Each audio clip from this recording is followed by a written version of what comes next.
Magandang araw po sa inyong lahat, mga kabantay airport and travel. Isang mainit na pagbati ngayong Summer Vacation 2026 kung saan marami sa atin ang naghahanda para sa mga biyahe at bakasyon. Lalo na ang ating mga lolo at lola na excited na bumiyahe kasama ang kanilang mga apo. Sino ba naman ang hindi gustong makita ang saya ng mga bata sa bagong lugar, di po ba? Pero bago po tayo mag-impake at magplano ng ating mga adventures, may isang napakahalagang bagay po tayong dapat tandaan. Ito ay ang panganib ng pagka-offload sa airport. Isang sitwasyon na ayaw nating mangyari sa sinuman, lalo na sa ating mga senior citizen. Ang pagka-offload ay hindi lang nangangahulugan ng sayang na pera at panahon. Ito rin po ay nagdudulot ng matinding stress at pagkadismaya, lalo na kung kasama ang mga menor de edad. Alam niyo po ba na ang Philippine immigration ay napakahigpit pagdating sa mga menor de edad na naglalakbay kasama ang mga hindi nila magulang? At dito po, pasok ang ating mga lolo at lola. Hindi po automatic na nagiging legal guardian ang lolo o lola, kahit gaano pa sila magmahal at mag-alaga sa kanilang mga apo. May mga silent rules po ang immigration na hindi laging sinasabi, pero critical para sa inyong paglalakbay. Sa video na ito, ibubunyag natin ang 7 critical na dokumento na hahanapin ng immigration officer kapag lilipad kayo kasama ang inyong mga apo ngayong 2026. Ang bawat dokumento po ay may partikular na layunin at kahalagahan. Kapag kumpleto at tama ang inyong papeles, makakasiguro kayong ligtas at walang abala ang inyong biyahe. Kaya huwag po kayong bibitaw dahil ang impormasyong ito ay inyong gabay para iwas offload at magkaroon ng payapang bakasyon kasama ang inyong mga mahal sa buhay. Simulan na po natin. Marahil po ay nagtataka kayo, bakit nga ba napakahigpit ng immigration sa mga menor de edad, lalo na kung kasama ang mga lolo at lola? Akala po kasi ng marami, kung kamag-anak naman, okay na. Pero hindi po ganoon ang pananaw ng batas at ng immigration. Ang pangunahing dahilan po ay upang protektahan ang mga menor de edad laban sa child trafficking, child abduction, at iba pang uri ng pang-aabuso. Sa mata po ng batas, ang mga magulang lamang ang may legal na karapatan at responsibilidad sa kanilang mga anak. Hindi po automatic na nagiging legal guardian ang lolo o lola, kahit gaano pa sila magmahal at mag-alaga sa kanilang mga apo. Ang immigration officer po ay may mandato na siguraduhin na ang menor de edad ay hindi inilalabas ng bansa ng walang tamang pahintulot mula sa kanyang mga magulang. Ito po ay isang mekanismo ng proteksyon. Kaya po, kapag nakita ng imigrasyon na isang menor de edad ang naglalakbay kasama ang hindi niya magulang, kahit pa lolo o lola, magtaas po ang kanilang red flag. Hindi po ito personal, kundi bahagi ng kanilang trabaho upang ipatupad ang batas at protektahan ang kapakanan ng bata. Kaya po, ang bawat dokumento na ating tatalakayin ay nagsisilbing patunay na ang paglalakbay ay lehitimo, may pahintulot, at para sa kapakanan ng menor de edad. Mahalaga po na maintindihan natin ang puntong ito para hindi tayo magulat sa mga tanong at hiling ng imigrasyon. Ang pagiging handa po ang susi para hindi tayo ma-offload at magpatuloy sa ating biyahe ng walang anumang alalahanin. Ngayon po, dumako na tayo sa unang 3 kritikal na dokumento na kailangan ninyong ihanda. Ito po ang mga basic pero madalas pa ring nagiging dahilan ng abala kung may mali o kulang. Dokumento Chefferer 1, valid passport ng lolo, lola at ng apo. Siyempre po, ang passport ang pinakapangunahing travel document. Pero hindi lang po sapat na may passport. Kailangan po ay valid ito. Tandaan po ang 6-month validity rule. Karamihan po ng mga bansa ay nangangailangan na ang passport ay valid pa ng hindi bababa sa 6 na buwan mula sa inyong intended date of departure mula sa kanilang bansa. Kaya kung ang passport ng apo nyo o ng inyong sarili ay malapit ng mag-expire, mas mainam na ipa-renew na agad. Bukod po diyan, siguraduhin din na ang passport ay nasa maayos na kondisyon. Walang punit, walang basa, at malinaw ang lahat ng impormasyon. Ang kahit maliit na damage po sa passport ay pwedeng maging dahilan para hindi kayo paalisin. Dokumento the Pursuer 2, valid visa kung kinakailangan ng lolo, lola at ng apo. Kung ang inyong destinasyon po ay nangangailangan ng visa, siguraduhin na ang visa ng lolo-lola at ng apo ay valid at angkop sa uri ng biyahe. Halimbawa, tourist visa. I-double check po ang expiration date at ang bilang ng days na allowed kayong manatili. May mga kaso po kasi na nakakalimutan i-check ang visa ng bata o akala ay kasama na sa visa ng lolo-lola. Dapat po ay may sariling visa ang bawat isa kung kinakailangan. Dokumento Shakrishra 3, original at certified true copy ng birth certificate ng apo. Ito po ang isa sa pinakamahalagang patunay ng relasyon ng apo sa kanyang mga magulang. Kailangan po ay dala ninyo ang original na birth certificate ng apo na galing sa Philippine Statistics Authority, PSA. Bukod po sa original, magdala rin po kayo ng certified true copy. Bakit po? Para kung sakaling kailangan nilang kumuha ng kopya, may maibibigay kayo ng hindi ninyo isinusuko ang original. Ito po ang magpapatunay kung sino ang tunay na magulang ng bata at kung ano ang kanyang legal na pangalan. Napakahalaga po nito sa immigration dahil ito ang unang linya ng depensa laban sa child trafficking at abduction. Hindi po sapat ang photocopy lang.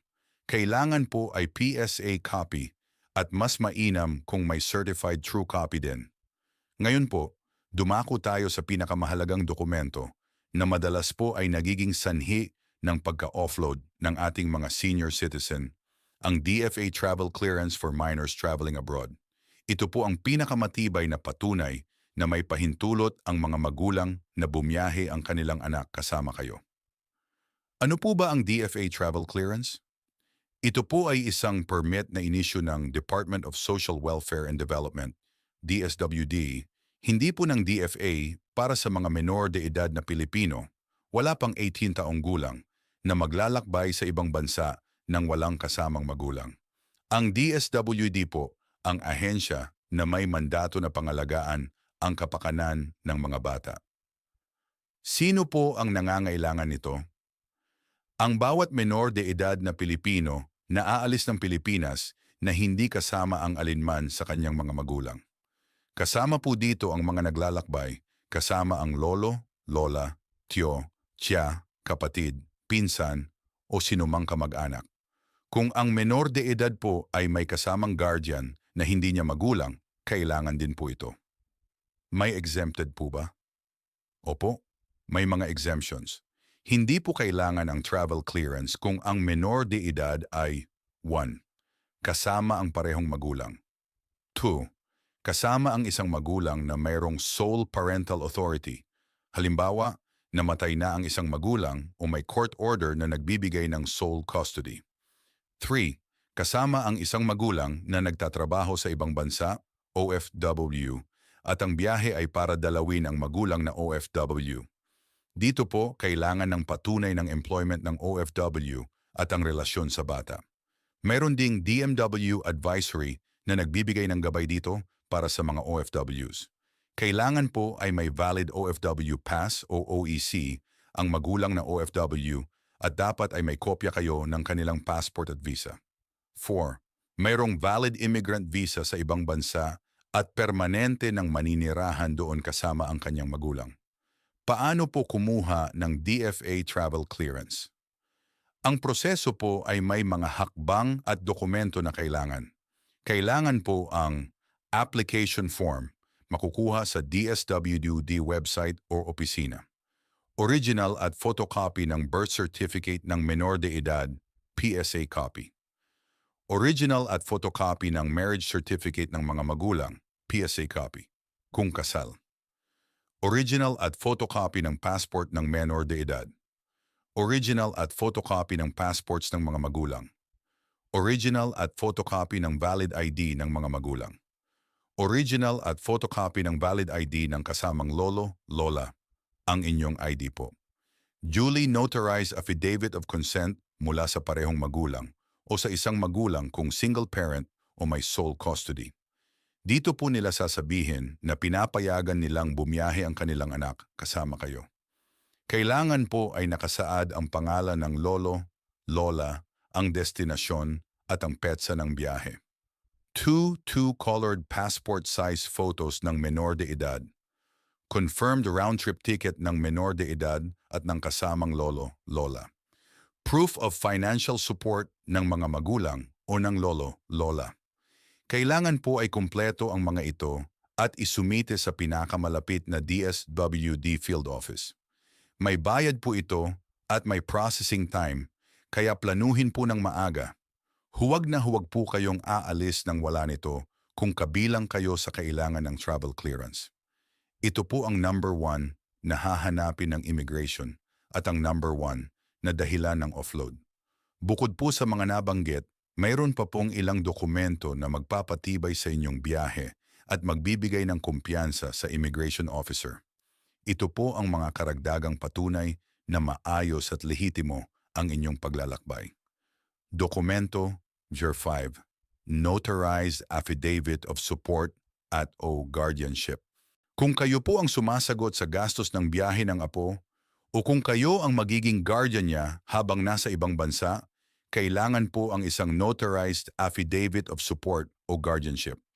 Dito po ninyo idedeklara na kayo ang sumusuporta sa biyahe at sa lahat ng pangangailangan ng bata habang nasa ibang bansa. Mahalaga po ito para patunayan na may sapat kayong kakayahan na alagaan at suportahan ang apo at hindi siya mapapabayaan. Maaari po itong isama sa Affidavit of Consent ng mga magulang o hiwalay na dokumento, depende sa sitwasyon. Dapat po ay nakasaad dito ang inyong relasyon sa bata, ang inyong responsibilidad at ang inyong kakayahang pinansyal. Dokumento, Your Circle 6, confirmed round-trip tickets at hotel accommodation bookings. Ito po ay napakahalaga para patunayan ang inyong intensyon na bumalik sa Pilipinas. Kailangan po ay may confirmed round-trip tickets kayo ng apo. Ibig sabihin, mayroon na kayong ticket papunta at pabalik. Hindi po pwedeng one-way ticket lang, lalo na kung tourist visa ang gamit. Kailangan din po ay may confirmed hotel bookings or address ng tirahan kung saan kayo mananatili sa ibang bansa. Kung sa kamag-anak kayo titira, kailangan po ang invitation letter mula sa kanila, kasama ang kanilang address at contact details. Mas mainam po kung may kopya kayo ng kanilang ID o passport para patunay na sila ang nag-imbita sa inyo. Dokumento number 7, Proof of Financial Capacity para sa lolo-lola. Bilang lolo o lola na kasama ng apo, kailangan po na ipakita ninyo na may sapat kayong pera para sa inyong biyahe at sa pangangailangan ng apo. Hindi po ito para ipagyabang, kundi para patunayan sa immigration na hindi kayo magiging pabigat sa bansang pupuntahan ninyo at kaya ninyong tustusan ang inyong sarili at ang apo. Maaari po itong ipakita sa pamamagitan ng bank statements o bank certificates na nagpapakita ng sapat na pondo. Pension statements kung kayo po ay retired at may pension. Proof of employment at income kung kayo po ay nagtatrabaho pa. Property titles o iba pang assets na nagpapakita ng inyong financial stability. Hindi po kailangan na napakalaking halaga, sapat po na makita ng imigrasyon na kaya ninyong tustusan ang inyong biyahe at ang pangangailangan ng apo. Ang mga dokumentong ito po ay magbibigay ng kumpiyansa sa immigration na ang inyong biyahe ay lehitimo at walang anumang masamang intensyon. Ngayon po na alam na natin ang 7 critical na dokumento, pag-usapan naman natin ang mga practical na tips para iwas hassle at para mas maging kumpiyansa kayo sa harap ng immigration officer. Tandaan po, ang pagiging handa ay hindi lang sa papeles, kundi pati na rin sa inyong pagharap.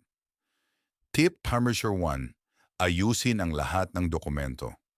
Bago pa po kayo umalis ng bahay, siguraduhin na ang lahat ng dokumento ay nakaayos sa isang folder. Mas mainam po kung may magkakahiwalay na sleeves para sa bawat uri ng dokumento, passport, visa, birth certificate, DSWD clearance, etc. Madali po itong hanapin at ipakita sa immigration officer. Magdala rin po ng ilang photocopies ng bawat dokumento, just in case. Tip Checklist 2. Maghanda ng sagot sa posibleng tanong. Mag-iisip po ang immigration officer ng mga tanong para masigurong lehitimo ang inyong biyahe. Ilan po sa mga posibleng tanong ay ano po ang relasyon ninyo sa bata? Saan po kayo pupunta at gaano katagal kayo mananatili doon? Ano po ang gagawin ninyo sa bansang iyon? Nasaan po ang mga magulang ng bata? Bakit hindi sila kasama? Sino po ang sumasagot sa biyahe ninyo? Kailan po ang inyong balik sa Pilipinas? Mag-practice po kayong sumagot ng diretso, totoo at kumpiyansa. Kung kasama ang apo, kausapin din po siya at turuan kung paano sasagot sa simpleng tanong tulad ng sino po ang kasama mo o saan kayo pupunta. Dapat po ay tugma ang inyong mga sagot. Tip Chakra 3, maging honest at concise. Sagutin po ang tanong ng immigration officer ng direkta at walang paligoy-ligoy. Iwasan po ang pagbibigay ng sobrang impormasyon na hindi naman tinatanong. Kung ang tanong ay, saan kayo pupunta? Sagutin lang po ang pangalan ng bansa o syudad. Kung may kailangan silang malaman pa, sila na po ang magtatanong. Ang pagiging honest po ay napakahalaga. Huwag na huwag po kayong magsisinungaling o magtatago ng impormasyon dahil mas lalo lang po itong magdudulot ng problema. Tip Chakra 4, magpakita ng kumpiyansa at respeto. Normal po ang kabahan pero subukan po na maging kalmado. Makipag-ugnayan po ng maayos sa immigration officer. Tingnan sila sa mata, ngumiti kung nararapat at maging magalang. Ang inyong kumpiyansa po ay nagpapakita na wala kayong itinatago at handa kayo sa inyong biyahe. Kung may hindi po kayo naintindihan sa tanong, politely po na magtanong para ulitin. Mas mainam po na magtanong kaysa magbigay ng maling sagot. Tip Chakra 5, huwag mag-atubiling magpakita ng lahat ng dokumento. Kung hiningi po ang isang dokumento, ibigay agad.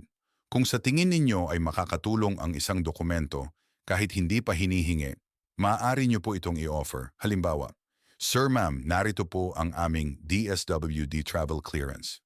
Ang proactive na pagpapakita ng kumpletong papeles ay malaking tulong para mapabilis ang proseso at maiwasan ang anumang pagdududa. Sa kabila po ng lahat ng paghahanda, may mga pagkakataon pa rin na maaaring magkaroon ng aberya. Kaya mahalaga po na mayroon tayong kaalaman kung ano ang gagawin kung sakaling ma-offload. Hindi po ito para manakot, kundi para maging handa tayo sa anumang sitwasyon. Hakbang Chakra 1, manatiling kalmado at magtanong. Kung sabihin po ng immigration officer na hindi kayo pwedeng bumiyahe, ang unang-una po ay manatiling kalmado. Huwag po kayong magpanik o magalit. Magtanong po ng maayos, ano po ang dahilan ng pagka-offload o ano po ang kulang sa aking mga dokumento? Mahalaga po na malaman ninyo ang eksaktong rason para malaman ninyo kung ano ang susunod na hakbang. Hakbang number 2, humingi ng paliwanag at isulat ang detalye. Humingi po ng malinaw na paliwanag. Kung maaari po, isulat ang pangalan ng immigration officer, ang oras, at ang eksaktong dahilan ng pagka-offload. Makakatulong po ito kung kailangan ninyong mag-file ng reklamo o humingi ng tulong sa ibang ahensya. Kung may kasamang minor, siguraduhin na ang bata ay hindi na apektuhan ng sitwasyon. Hakbang number 3, kontakin ang mga magulang kung hindi kasama. Kung hindi po kasama ang mga magulang ng apo, agad po silang kontakin. Ipaliwanag ang sitwasyon at humingi ng tulong. Maaaring kailangan nilang magpadala ng karagdagang dokumento o direktang makipag-ugnayan sa imigrasyon. Hakbang number 4, humingi ng tulong sa airline o sa DSWD, DMW, kung OFW. Kung may problema po sa dokumento na may kinalaman sa DSWD Travel Clearance, maaari po kayong humingi ng tulong sa DSWD desk, sa airport, kung mayroon, o sa kanilang hotline. Para naman po sa ating mga OFW, kung ang problema ay may kinalaman sa OFW status ng magulang, kontakin po ang DMW hotlines o ang OWA desk sa airport. Ang airline po ay maaari ding makatulong sa inyo sa pag-rebook ng flight, bagamat may bayad po ito kung ang offload ay dahil sa inyong kakulangan sa dokumento. Hakbang number 5, huwag pilitin ang sitwasyon. Kung malinaw po na hindi kayo pwedeng bumiyahe dahil sa kakulangan ng dokumento, huwag na po ninyong pilitin. Mas mainam po na ayusin muna ang lahat ng kailangan at mag-rebook ng flight. Ang pagpipilit po ay maaaring magdulot ng mas malaking problema. Tandaan po, ang kaligtasan at kapakanan ng menor de edad ang pangunahing priority ng imigrasyon. Ang pagiging handa sa ganitong sitwasyon ay nagbibigay ng kapayapaan ng isip. Sana po ay hindi ninyo ito maranasan, pero mas mainam na may alam tayo. Mga kabantay airport and travel, narating na po natin ang dulo ng ating gabay. Umaasa po ako na ang impormasyong ibinahagi natin ngayong 2026 ay makakatulong sa inyong paghahanda para sa inyong biyahe kasama ang inyong mga mahal na apo. Tandaan po, ang paglalakbay kasama ang menor de edad ay may kaakibat na responsibilidad at mas mahigpit na proseso sa imigrasyon. Ang 7 kritikal na dokumento na ating tinalakay, ang valid passport, visa, kung kinakailangan, original at certified true copy ng birth certificate, ang napakahalagang DSWD travel clearance, notarized affidavit of support, confirmed round-trip tickets at hotel bookings, at proof of financial capacity, ay hindi lang po basta listahan. Ito po ay inyong kalasag laban sa abala at offload. Ito po ang magbibigay sa inyo ng kumpiyansa at kapayapaan ng isip sa bawat hakbang ninyo sa airport. Huwag po nating ipagsawalang bahala ang mga patakarang ito. Ang paghahanda ng maaga ay makakapagligtas sa inyo mula sa stress, sayang na pera at higit sa lahat, ang pagkadismaya ng inyong mga apo. Ang layunin po ng Bantay Airport and Travel ay bigyan kayo ng kaalaman at kapangyarihan para maging ligtas at maayos ang inyong bawat biyahe. Kung mayroon po kayong mga tanong, karanasan o karagdagang tips tungkol sa paglalakbay kasama ang mga menor de edad, huwag po kayong mag-atubiling mag-comment sa ibaba. Gusto po naming marinig ang inyong mga saloobin at matuto mula sa inyong mga karanasan. Ang inyong mga komento po ay malaking tulong sa iba pang manonood. Kung nakita niyo pong kapakipakinabang ang video na ito, pakiusap po i-like at i-share ito sa inyong mga kaibigan at kapamilya, lalo na sa mga lolo at lola na nagpaplanong bumiyahe kasama ang kanilang mga apo. At kung hindi pa po kayo nakasubscribe sa Bantay Airport and Travel, i-click po ang subscribe button at ang notification bell para laging updated sa aming mga bagong video. Marami pa po tayong ibabahaging impormasyon na makakatulong sa inyong mga biyahe. Maraming salamat po sa inyong panonood at suporta. Laging tandaan, protektado ka dito sa Bantay Airport and Travel. Mag-ingat po sa inyong paglalakbay at naway maging puno ng saya at magagandang alaala ang inyong Summer Vacation 2026 kasama ang inyong mga apo. Hanggang sa susunod na video, kabayan.